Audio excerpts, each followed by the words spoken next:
is Angie Nichols of Tier 1 Health and Wellness, and today I'm going to give you the benefits of testosterone therapy. So the benefits of testosterone therapy include an increase in strength and endurance. It does cause an increase in sex drive and sexual function. Those are the two most widely known benefits of testosterone.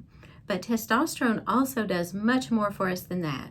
It improves collagen production in the skin. It can lower your bad cholesterol and raise your good cholesterol. It also lowers your insulin resistance, which then lowers your inflammation. When we lower insulin resistance, it makes it easier for us to lose weight. It also helps to lower triglycerides. It improves our energy. It improves mental clarity. It helps to give us confidence and aids in decision making.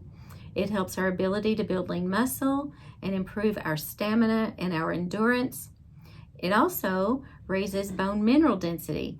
One of the most common disorders among women as they age is osteoporosis. And osteoporosis, as well as the complications that go along with it, are a major killer of women.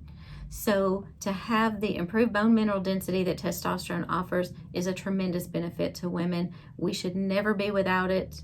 It is our most abundant hormone when we're younger, and so we need to maintain that throughout the lifespan.